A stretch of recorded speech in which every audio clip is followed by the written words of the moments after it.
mine. I don't think either one of them are mine. Could I have your attention, please? We're now ready to proceed with our news conference. At this time, I'd like to introduce the astronaut crew for the Apollo 11 mission. Lunar Module Pilot Edwin Aldrin, Spacecraft Commander Neil Armstrong, and Command Module Pilot Michael Collins. We'll now hear from Neil Armstrong. After a decade of planning and hard work, we're willing and ready to attempt to achieve our national goal. This is possible because very many Americans across the nation have dedicated themselves to quality, craftsmanship, and ingenuity. We're dependent, too, on the successes of the previous flights, the unmanned flights and the manned flights, Apollos 7, 8, 9, and 10, whose crews have done a magnificent job of preparing the way for us. I'm sure this American ingenuity and American craftsmanship has given us the best equipment that can be made available. And we're very happy to be ready to fly. I guess we're ready for your questions. Thank you, Neil. We have a panel here of 4 newsmen who will ask questions of the astronauts this evening. These 4 panelists are representative of the more than 3,000 newsmen who are here to cover the Apollo 11 launch at the Kennedy Space Center. The first question we'll have from Mr. Walter Cronkite of CBS News. Well, gentlemen, out there at Merritt Island, you all look very relaxed, and I assume that you're all quite confident. But I remember, Colonel Aldrin, that at Houston at a news conference last week, you had some concern that the public might be a little overconfident. You suggested that the shouting ought to come after the mission and not before it. Do you feel that the public is putting too much hope on this landing on July 20th? I feel that we're seeing about the type of reaction that many of us were hoping for, and that is a very enthusiastic public that has great confidence in what our nation stands for and what our space program's aims have been and what we hope to carry out in a few days for that American public. Do you think, Colonel Aldrin, that perhaps we ought to use if a little more in describing the flight, the timeline here, instead of, say, when you land on the moon? Are there still a lot of unknown quantities in this thing? Oh, I don't believe so, Walter. I think we're quite able to use the term when. We certainly are thinking positively. We've been thinking positively over the past many years in preparing for this flight, and of course in the last several months everything that we've been doing has been very positive in its nature, and no, I think we're quite well suited to say when we land, not if. Next question from Mr. Al Rossiter, Jr. of United Press International. Mr. Armstrong, there has been some concern in the past about Apollo crews becoming too fatigued by intense training in the final weeks before a launch. How do you feel at this point in time? Well, it's certainly a very hard preparation time in getting ready for flight, and we have been working hard ever since our assignment to this Apollo 11. However, our pace has certainly not been unreasonable, and we think that we're certainly not unduly fatigued, and we're ready to fly. Next question from Mr. Everett Clark of Newsweek magazine. I'd like to ask Michael Collins, the forgotten man of Apollo 11, if he can tell us exactly what he expects to be doing up in that command module at the time that Neil Armstrong steps out on the lunar surface. Well, primarily just tending the store, Mr. Clark. As you may realize, the command module is a very complex vehicle, and just to do nothing inside it requires a good deal of switch throwing and a certain amount of attention. So I expect to be keeping the command module ready for Neil and Buzz's return the next day, and I'll be quite busy doing that. Next question from Mr. Joel Shurkin of Reuters. This is for Mr. Armstrong. There's been speculation about what the first man on the moon will say when he gets there. Will you prepare something ahead of time, or will it be prepared for you, or can we expect a spontaneous exclamation? Well, certainly nothing has been prepared for me, and our attention during the training period and up till now has been focused on how to do the job and how to do it best, and not so much with what might be the emotions of the moment. I think that would be impossible to predict, and so I do not plan to guess at this point what my emotions might dictate, if anything. As a matter of fact, I think perhaps the highlight for those of us in the LEM will probably be a successful touchdown. I really look forward to that the most this time. Mr. Cronkite? Neil Armstrong, I'd like to explore that a little further. I'm sure that old boy will be an understandable reaction when you put down there, but the world probably is expecting a little something more than that. Magazines have done articles about it, and there's great speculation. You must have had thousands upon thousands of suggestions, and some of them from some pretty high places, haven't you? Well, we certainly have had a large amount of mail from very interested public, and it's a great pleasure for us to find that the public is so interested in the details of the program and its various facets. I think this is one area that's probably captured the imagination of many people that are better prepared to look at this sort of subject than we are, but we really haven't had the time or opportunity to give those suggestions the attention they're due. Haven't the public relations people suggested anything to you, Neil? No, they haven't. Okay. Mr. Rossiter? Colonel Aldrin, would you be satisfied if you just achieved a successful landing and takeoff, but for some reason could not step out on the lunar surface and collect the first samples of the moon rock?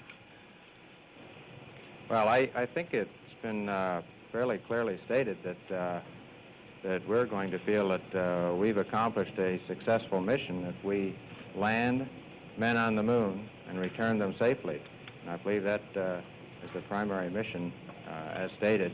We would like to add as much as we possibly can to this for the return from this flight, and also to maximize the benefits that will be able to be obtained from previous or the succeeding flights.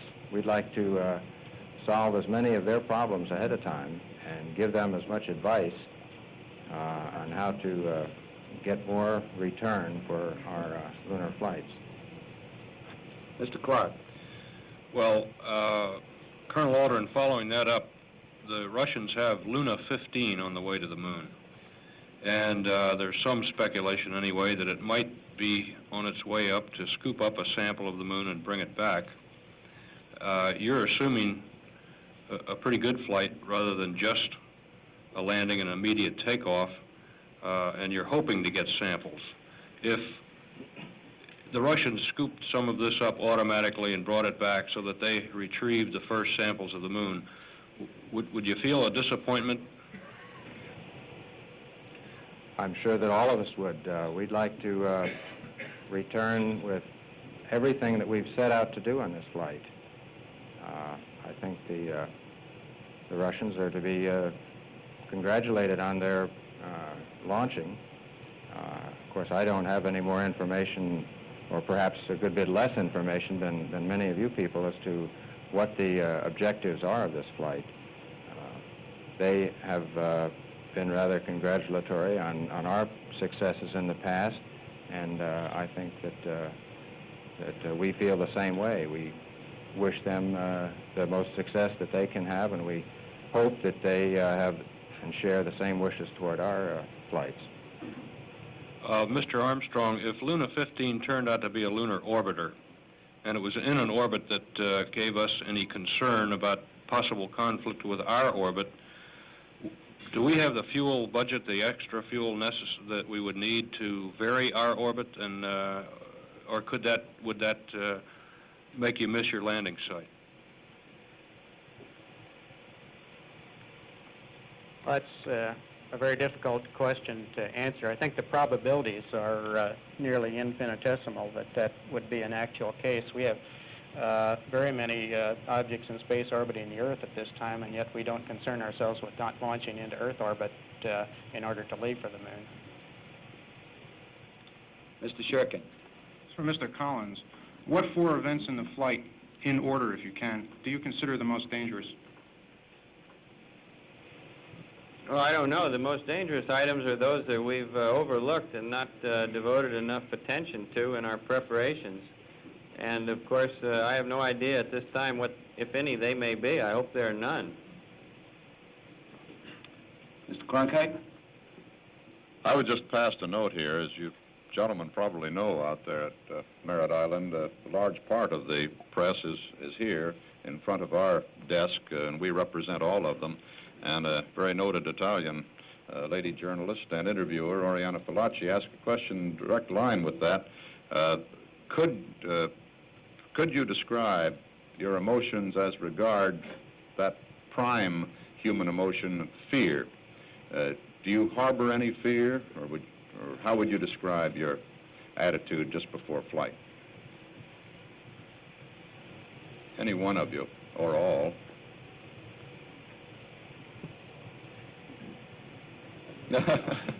Well, I certainly why wouldn't don't you say draw straws?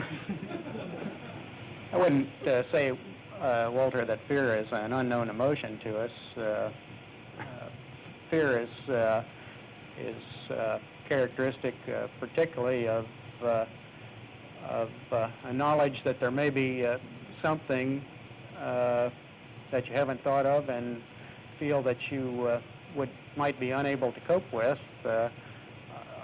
I think our training and all the work that goes into the preparation for flight does everything it can toward erasing those kinds of possibilities. And I would say that as a crew, we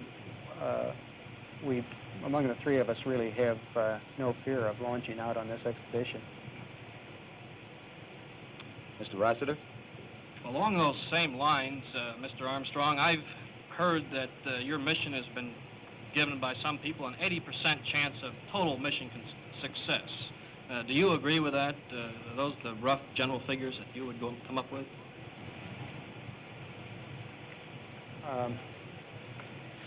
I don't have a lot of statistics at hand, but I think that's a reasonable estimate. That's in terms of mission success. That is accomplishing everything we set out to do. I think that's a reasonable estimate. Certainly, our chance of safety is far greater than that. Mr. Clark? A question for Mr. Collins. If the lunar module gets off the surface and back into an orbit that is lower than 50,000 feet, it seems to me you would probably try to bring the command module down to rescue it. Can you tell us what the absolute minimum is, what the lowest altitude to which you could bring the command module is for a sort of a rescue of the limb? Well, you're very close to the limit when you say 50,000 feet, given the fact that some mountains are probably in the vicinity of 20 or 30,000 feet high. We would be prepared to go down to the absolute limit, and it would be a decision that would be reached by Mission Control based on their best data on what orbit the LEM was in and how low it would be necessary for me to go to effect a successful rescue, and I'm sure I'd be happy to abide by their decision. My guess would be it would be somewhat less than 50,000, but not very much less. Mr. Shirkin? So, Mr. Aldrin, is there anything about the lunar module that bothers you? Do you think NASA could have made it sturdier or maybe put springs on the bottom? Or? No, there's nothing that I can think of that that concerns me. We would always like to have a little bit more fuel, but I think that that's a natural reaction of a pilot to have a little bit of extra protection stashed away in the hip pocket. We feel that there is much confidence in the delta V or the fuel margins that are available, and certainly throughout descent we will be very closely monitoring these, as will the mission control. And we feel that it is quite a natural thing and should be quite easy for both the mission control and for us on board to be able to identify any potential shortcomings in the LEM systems. And there'll be many, many people looking at each and every bit of telemetry that comes back to the Earth. And there will be thousands of people on call to give advice should any be needed. I feel very confident in this vehicle. I think it's done a very good job in the two previous flights, and I certainly feel that it's ready to perform this mission, which it was initially designed for. Mr. Cronkite? Having come this far down the road toward putting men on the moon, you men in particular, do you see any other approach to accomplishing this than the one we've taken? Looking back 8 years and knowing what we know now, might we have done this better, more efficiently than we've done it?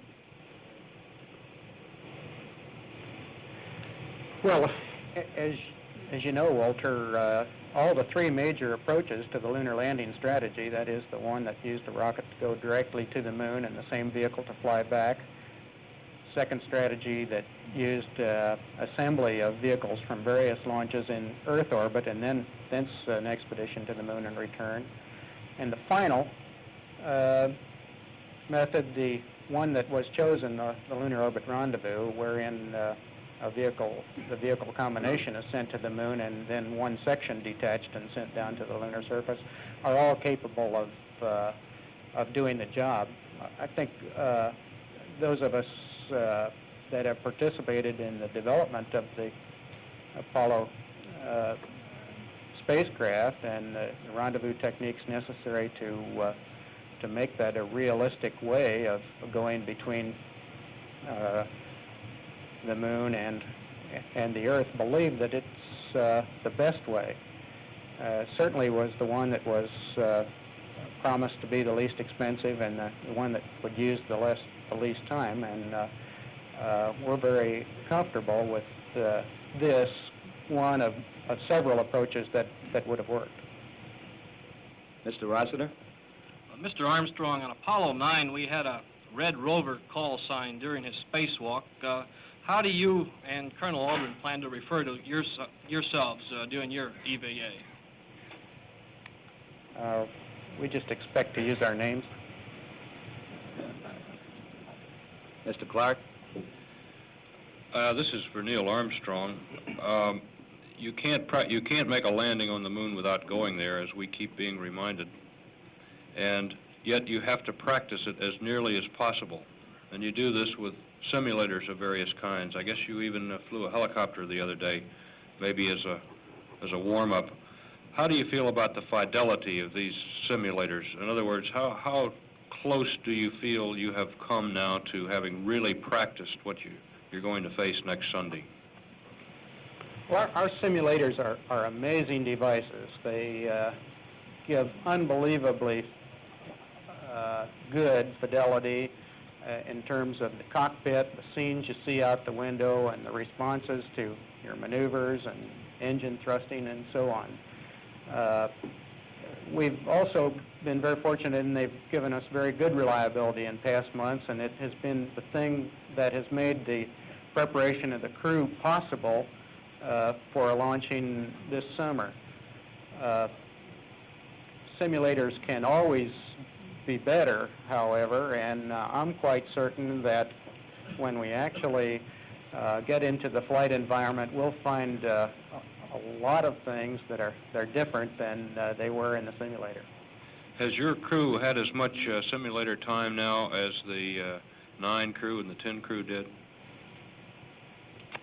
I don't have the numbers available to me, but I suspect they're very comparable. Mr. Shurkin. This is for anyone who cares to answer it. The Russians seem to feel that machines can do almost everything a man can. Why are you going? Why are we sending men and not machines?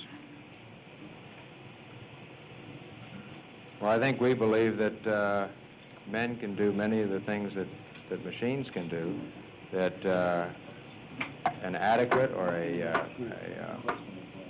reasonable mixing of the two to accomplish missions in space is required, and we must learn where each type of a mission has its place. Certainly in the exploration of the moon, both types can be used quite well, as we've evidenced from the Surveyor program. It's given us amazing results. We feel that there are many things that rely on judgment on the spot, and we feel that this is where the manned flights will really come to their own in the future. Mr. Cronkite? Gentlemen, I understand that everybody out there at Merritt Island and here, well, is a little tired of this problem that came up in the last couple of days, but it's a matter of the president not or being disinvited to come down after he was invited by you to be present.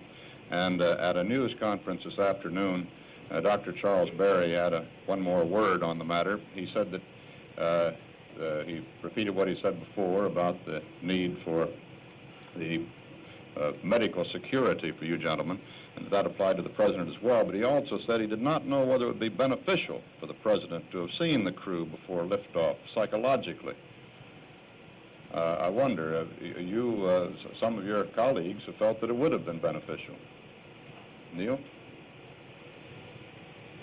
Well, I certainly wouldn't attempt to make judgments in preventive medicine or fields of those kinds with which I'm not an expert. It would have been a great pleasure for us to see the president, and it was very kind of him to offer to join us for dinner. I look forward to seeing him sometime after the flight. Mr. Rossiter? Colonel Collins, you will be flying the command module alone for some 28 hours, I believe, around the moon. Do you expect any difficulties in flying solo for that length of time? I believe it's the longest time the command module has been flown solo. No, I really don't, Mr. Rossiter. Of course, Dave Scott before me and also John Young have done precisely the things which I must do. It's going to take me a little bit longer to do them, but I don't think that is especially germane. I do have one complaint, however. I'd like to point out to those of you, particularly in the television business, that I have no TV set on board, and therefore I'm going to be one of the few Americans who's not going to be able to see the EVA, so I'd like you to save the tapes for me, please. I'd like to look at them after the flight.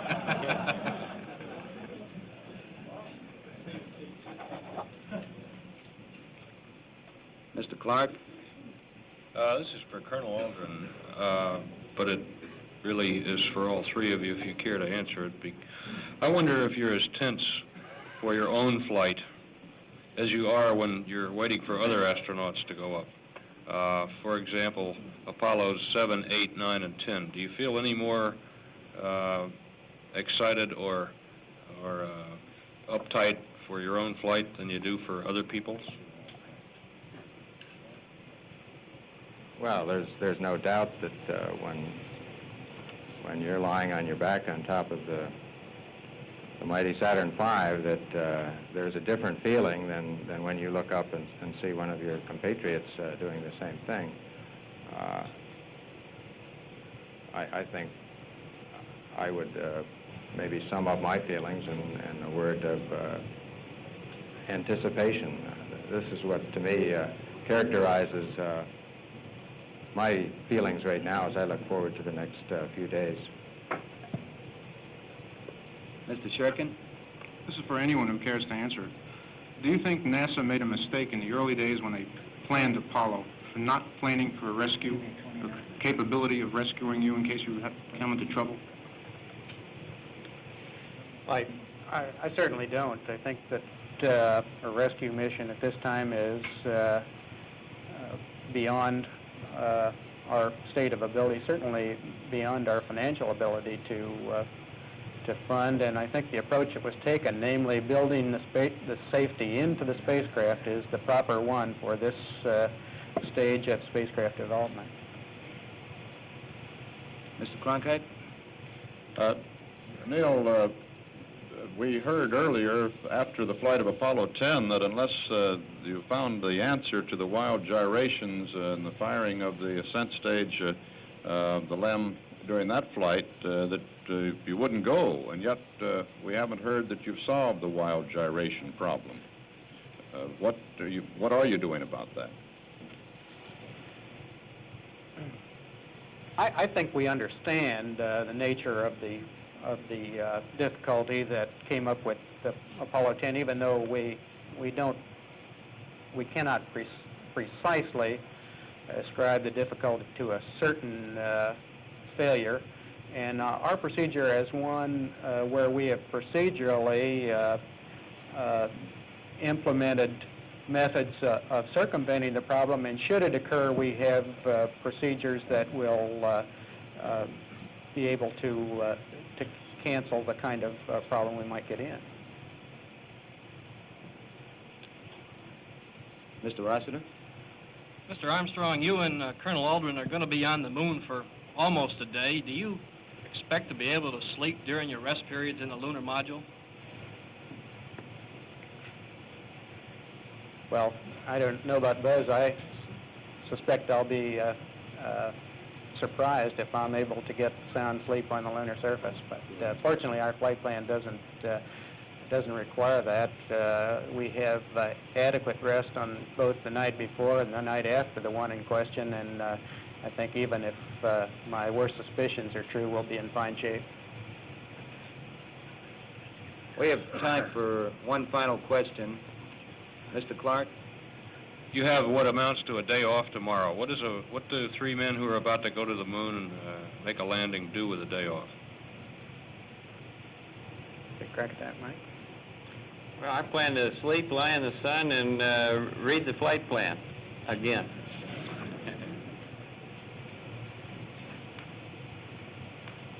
That completes the conference. Thank you very much, gentlemen, and good luck from everybody here. Thank you very much. Thank you very much. Thank you.